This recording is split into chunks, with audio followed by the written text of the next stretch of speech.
मेरे एक दोस्त ने शमशेरा देखी, पहले दिन पहला शो, और उस दिन से अब तक वो गायब है। थिएटर से उसके घर तक कई ऊंची ऊंची बिल्डिंग्स, एक रेलवे क्रॉसिंग, एक नहर और 7 जिहादी पाए जाते हैं। सुनने में आया है कि चूहा मारक दवाई पर जीएसटी कम कर दिया गया है। गंदे गंदे ख्याल मन में आ रहे थे, ढूंढने निकले तो सब स्थानों पर देख लिया, बस थिएटर में नहीं देखा। मैं थिएटर जाने लगा तो उसके माँ बाप ने बोला, बेटा वहाँ खतरा है, थोड़ा संभाल कर जाना। थिएटर खुलवाया गया तो कसम केजरीवाल के बच्चों की राम से ब्रदर्स की बुलंद दरवाजा याद आ गई। उसमें जो हवेली थी वैसा ही थिएटर बना हुआ था, और दरवाजा खुला तो अंदर से कर्र की आवाज आई। जाले हटाने पड़े तब जाके आगे बढ़े और देखा कि 8 लोग वहां पर पड़े हुए थे। छानबीन की तो पता चला कि मेरा दोस्त और थिएटर का सारा स्टाफ उस फिल्म के साथ साथ चल बसा। मैं वापस आया तो अंकल आंटी से पूछा, आप थिएटर में ढूंढने क्यों नहीं गए? अंकल बोले, बेटा ये तो साला लिब्रांडू था, हम थोड़ी थे। और एक बार प्रतिज्ञा की किसी प्रोपेगेंडा फिल्म के लिए थिएटर में नहीं घुसूंगा तो कैसे घुसता। अब तुम्हें तो पता ही है, मेरा वचन ही है मेरा अनुशासन। तो जी आज शमशेरा के बारे में बात करेंगे, क्योंकि मीडिया हाउसेस इसे RRR से कंपेयर कर रहे हैं। देखते रहिए आज की ताजा खबर।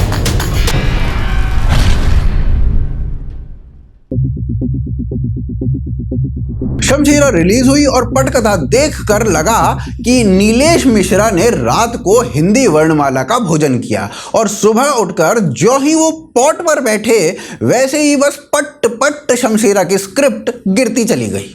शमशेरा में दर्शाया गया है कि ब्रिटिशर्स जो भारत पर राज कर रहे थे वो तो बेचारे ठीक थे, पर उच्च जातीय हिंदू निम्न जातीय हिंदू पर कठोरता बरपा रहा था। शाखा रखे, तिलक धारण करे संजय दत्त क्रूरता की सभी सीमाओं को लांघ जाता है, और ऑडियंस भी थिएटर ना जाने की सभी सीमाओं को लांघ जाती है। पहले दिन ही शमशेरा के कई शोज ऑडियंस के थिएटर में ना जाने के कारण रद्द हो गए। अब पहले ही दिन ऐसा कौन करता है बे? शमशेरा ने पहले दिन 10 करोड़ की कमाई की, जो कि बच्चन पांडे से भी कम थी। क्या आपने कभी देखा है कि एक महाफ्लॉप फिल्म से प्रेरणा लेकर दूसरी महाफ्लॉप फिल्म बनाई जाए? बस जी, ठग्स ऑफ हिंदुस्तान से प्रेरणा लेकर शमशेरा बना दी गई। भाई साहब, ठग्स ऑफ हिंदुस्तान से लेना ही था तो प्रेरणा क्यों ली? कम से कम कटरीना तो लेते। 150 करोड़ की बनी इस फिल्म के पिटने के बाद रणवीर कपूर की कंडीशन रणवीर सिंह जैसी हो गई है।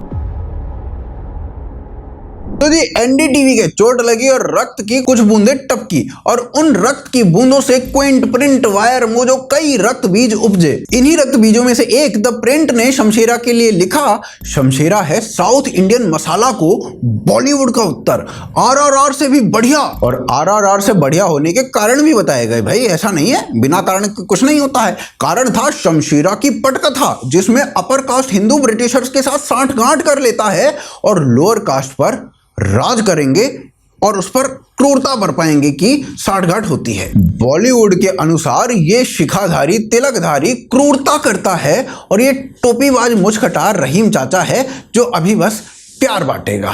फिल्म के रिलीज के एक दिन पहले बॉलीट्रिक ने एडवांस बुकिंग का रिव्यू किया तो कहा कि देखो ये गुड ऑक्यूपेंसी ले रही है।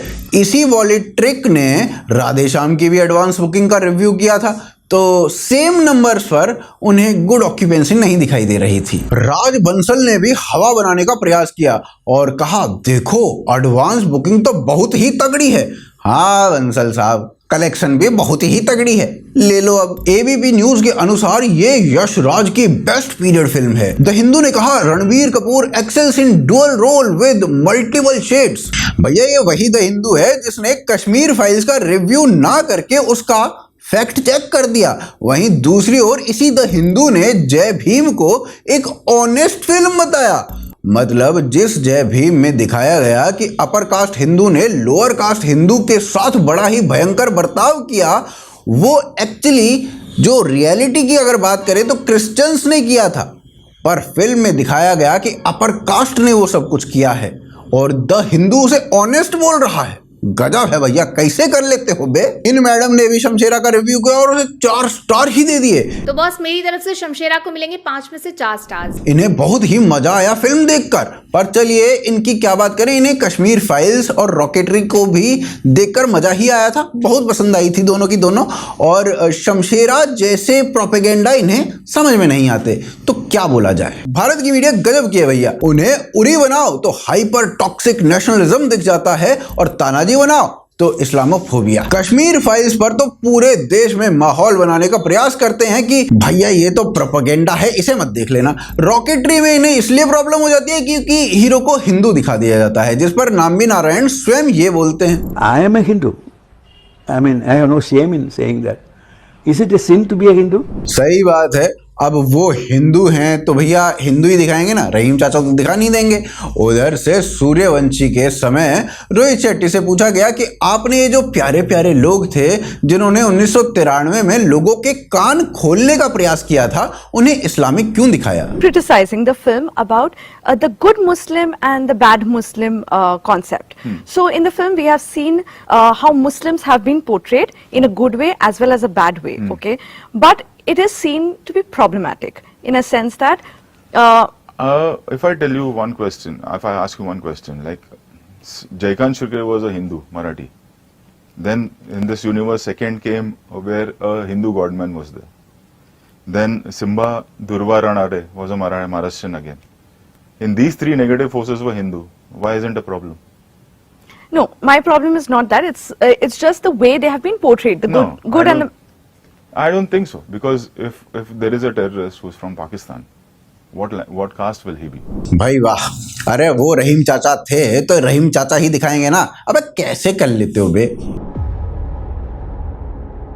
तो भाई ऐसा है कि पिछली सभी फिल्में जो भी बॉलीवुड की रिलीज हुई हैं 2022 में, वो सारी की सारी लाइन से डिजास्टर पैदा करी हैं उन्होंने।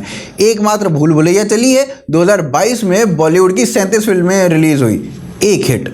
ऑल वो तापसी पन्नू जो राम मंदिर के वर्डिक्ट पे कहती है हो गया बस। अब उन मैडम की फिल्म शाबाश मिट्ठू रिलीज हुई, 8वें दिन मात्र 4250 रुपए का बिजनेस किया।